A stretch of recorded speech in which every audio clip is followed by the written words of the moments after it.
Myself, Professor Dr. Deepak Singh, a light science specialist. और काइटिस, inflammation in testis. आज एक topic deal कर रहे हैं, बहुत इंपॉर्टेंट टॉपिक्स है ये।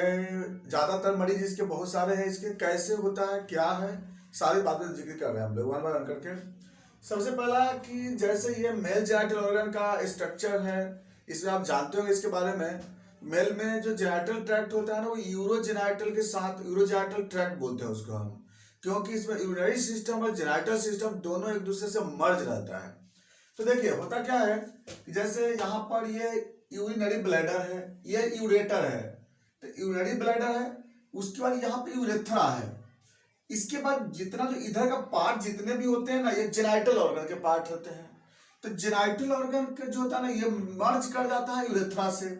चलिए जेनिटल ऑर्गन कौन कौन से होते हैं वो देख लेते हैं एक बार। जेनिटल ऑर्गन में ये हो गया टेस्टिस, दो टेस्टिस हुआ दोनों तरफ से। इसके ऊपर होगा इपिडिडाइमिस, है ना, टेस्टिस के ऊपर उसी पे होता है, उसी का पार्ट होता है वो। तो ये होता है इपिडाइमिस। इसका यहाँ पे होता है भास डिफरेंस होता है। ये सेमिनल वेसिकल है, यहाँ पे प्रोस्टेट ग्लैंड है, यहाँ पे इजाकुलेटरी डक्ट है, यहाँ बल्ब यूरेथ्रल ग्लैंड है, और ये पेनिस है। इसका फंक्शन क्या है इसमें? तो टेस्टिस का फंक्शन दो है, एक स्पर्म बनाना, दूसरा हार्मोन बनाना, स्पर्मेटोजोआ और प्लस टेस्टोस्टेरोन बनाना, इसमें इसका काम होता है। यहां से स्पर्म बनता है और यह भास डिफरेंस से स्पर्म होते हुए और यहाँ पर एम्पुला में स्टोर होता है।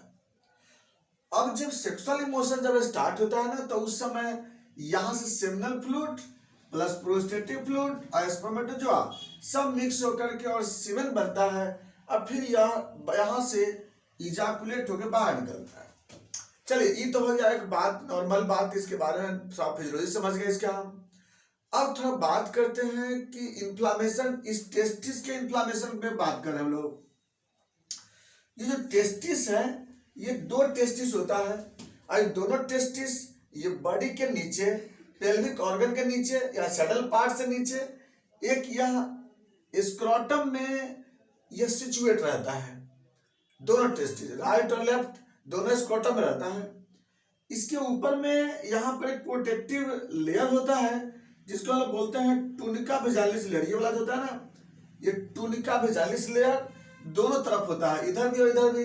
इसमें कुछ फ्लूइड होता है, जो फ्लूइड इस टेस्टिस के फ्रिक्शन और टेम्परेचर को, प्रेशर को ये प्रिवेंट करता है। इसी फ्लूइड का अमाउंट जब बढ़ जाता है ना, तो हाइड्रोसिल बनता है। हाइड्रोसिल एक डिजॉर्डर होता है जो डेवलप होता है। खैर उधर तो बात नहीं करे जा रहे हैं, हम लोग बात कर रहे हैं ऑर्काइटिस पे, यानी कि इन्फ्लामेशन इन टेस्टिस। अब देखिए टेस्टिस में जो बाहर की तरफ जो लेयर होते हैं ना, टूनिका अल्बुजिनिया बोलते हैं, टूनिका अल्बुजिनिया। ये लेयर से क्या होता है ना, ये बनता है टेस्टिस। टेस्टिस के अंदर एक 250 कंपार्टमेंट होता है। ये कंपार्टमेंट जो होता है, इसको अगर बात करेंगे वैसे, तो इसके अंदर ऐसे कंपार्टमेंट होते हैं इस तरह से, ऐसे। अब एक कंपार्टमेंट में तीन सेमिनिफेरस ट्यूब्स होते हैं। एक कंपार्टमेंट की बात अगर करेंगे तो इसमें तीन गो सेमिनिफेरस, 1 2 3 ऐसे सेमिनिफेरस ट्यूब्स होता है ना। जैसे कंपार्टमेंट की बात अगर करते हैं ना, तो ऐसे होता है कंपार्टमेंट, ऐसे ये कंपार्टमेंट होता है, ये कंपार्टमेंट होता है, और एक कंपार्टमेंट में 3 गो सेमिनिफेरस ट्यूब्स होते हैं। यानी पूरे एक टेस्टिस में हो जाते हैं 750 सेमिनिफेरस ट्यूब्स। अब सेमिनिफेरस ट्यूब्स में क्या होता है ना, यहाँ पे जर्म सेल होते हैं, इसमें जर्म सेल, सर्टोली सेल और लिडिक सेल। जर्म सेल से बनता है स्पर्मेटोजोआ, और सर्टोली सेल जर्म सेल को प्रोटेक्ट करता है, और लिडिक सेल से बनता है टेस्टोस्टेरोन हार्मोन। तो यहाँ पर जो ये जो टिश्यू जो देख रहे हैं ना, यहाँ पर सर्टोली सेल वाले टिश्यू हो गए हैं, इस सेमिनिफेरस के ट्यूब्स हो गए, या टूनिका अल्बुजिनिया हो गया, ये सारे जो होता है इस सबको टेस्टिस बोलते हैं। इसको क्या बोला, टेस्टिस। तो टेस्टिस में क्या क्या होता है, टूनिका अल्बुजिनिया है, या फिर उसमें सेमिनिफेरस ट्यूब्स है, उसमें सर्टोली सेल है, जर्म सेल और लिडिक सेल है। यही 3 गो सेल होता है इसमें। उसके बाद यहाँ पे फिर इपिडाइमिस होगा यहाँ पे, और उसका भास डिफरेंस होता है। तो इसी टेस्टिस में इन्फ्लामेशन होने को हम बोलते हैं ऑर्काइटिस बोलते हैं। एक बार रिपीट कर रहे हैं, टेस्टिस में, इस टेस्टिस में इन्फ्लामेशन होने को ऑर्काइटिस बोलते हैं। तो या तो राइट में हो जाता है इन्फ्लामेशन, या लेफ्ट में हो जाता है इन्फ्लामेशन, या दोनों में होता है इन्फ्लामेशन। राइट में, लेफ्ट में, दोनों में किसी में इन्फ्लामेशन हो सकते हैं। चलिए यहां तो समझ में आया ना ऑर्काइटिस का मतलब। ये दो वेराइटीज के होते हैं ऑर्काइटिस, एक्यूट होता है, क्रोनिक होता है। एक्यूट ऑर्काइटिस बोलते हैं कि जो इन्फ्लामेशन सडन होता है, हाई इंटेंसिटी से होता है, लेकिन कुछ दिनों में ठीक हो जाता है, ऐसे ऑर्काइटिस को बोलते हैं एक्यूट ऑर्काइटिस। दूसरा होता है क्रोनिक ऑर्काइटिस।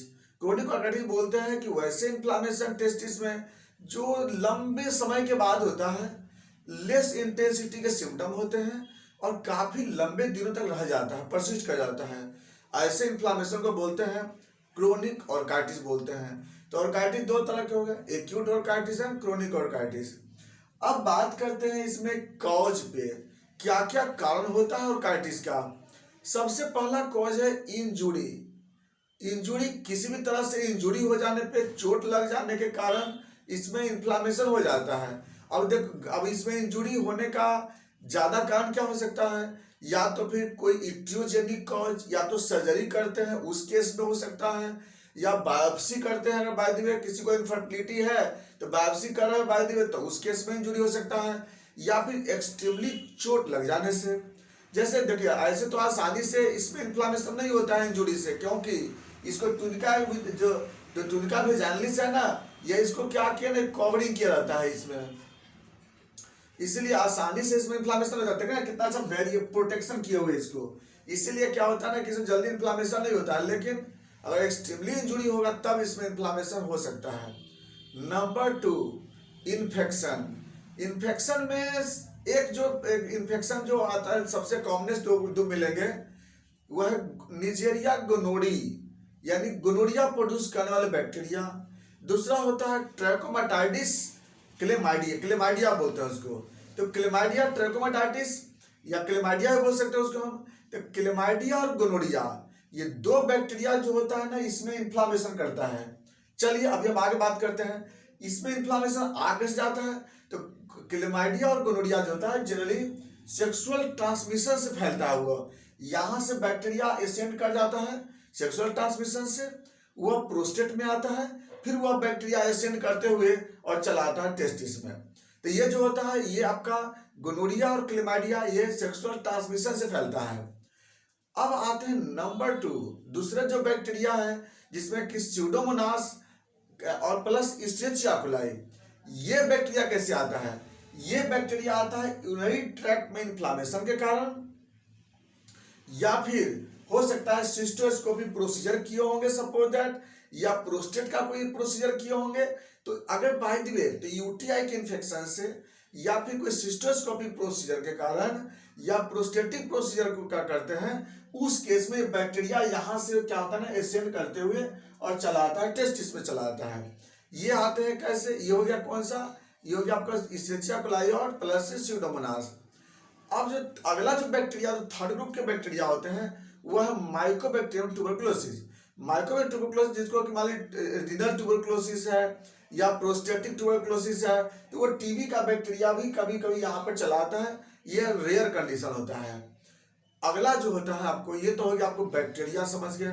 कभी कभी स्टेफाइलोकोकस ऑरियस, जो कि वह इंजुरी के कारण ज्यादातर आ सकता है, निडल पंक्चर के वजह से, या फिर कोई और इंजुरी होता है तो वहां से स्टेफाइलोकोकस ऑरियस यहाँ पे चले आ सकते हैं। नेक्स्ट होते हैं वायरस। वायरस में है मम्स वायरस। मम्स वायरस क्या है, मम्स से जो होता है ना, पहले अटैक करता है पैरोटिड ग्लैंड में। तो पैरोटिड ग्लैंड में इन्फ्लामेशन करता है। अगर बाय द वे वहां पर प्रॉपर ट्रीटमेंट अगर नहीं हुआ तो वह मम्स जो होता है वह पैंक्रियाज पे इन्फ्लामेशन करता है। लेकिन ये मम्स टेस्टिस में आकर के इन्फ्लामेशन करता है। इसको मतलब वायरल ऑर्काइटिस बोलते हैं, वायरल ऑर्काइटिस, मम्स ऑर्काइटिस।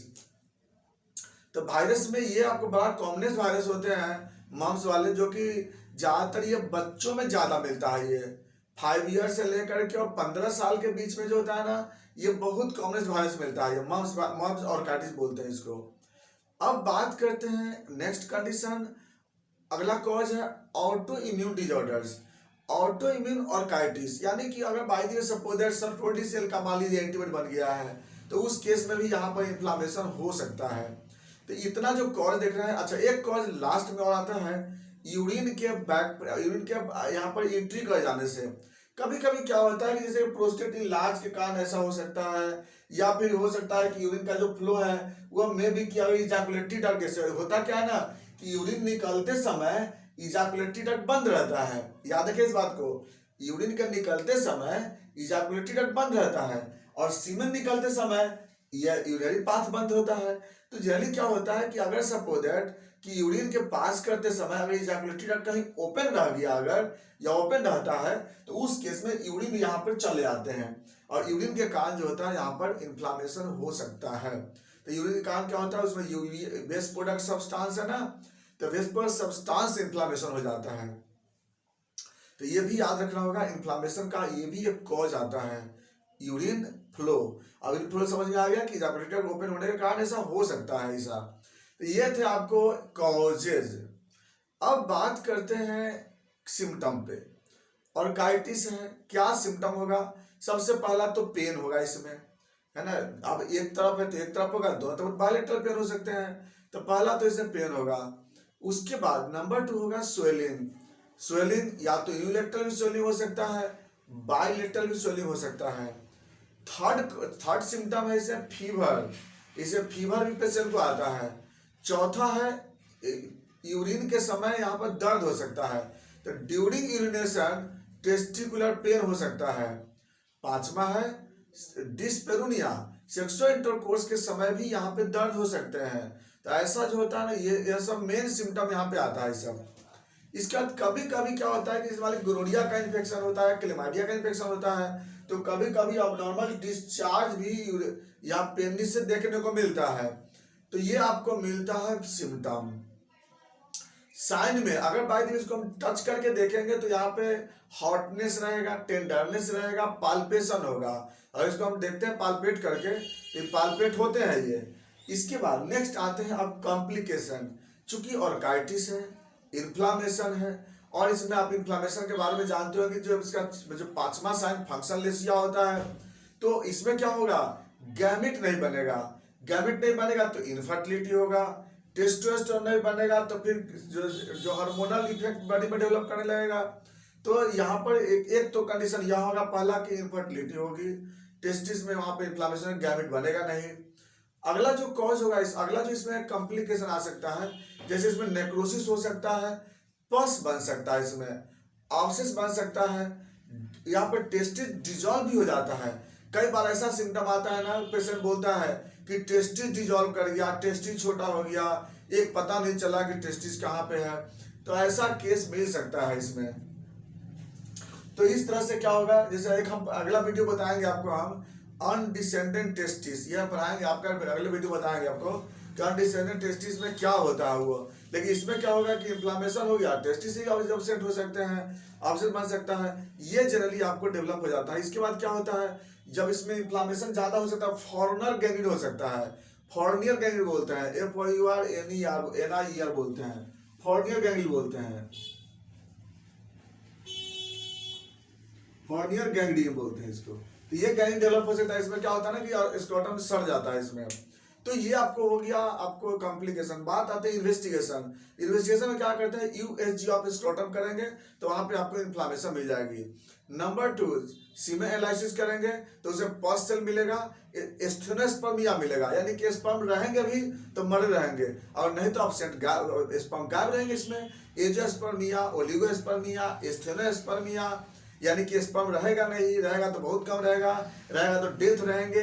ये सब इसमें कंडीशन हो सकता है। पस सेल मिल सकते हैं इसमें हम लोग को सीमेन में, ये हम लोग डायग्नोसिस कर लेते हैं, इसमें हम लोग सीमेन एनालिसिस कर सकते हैं।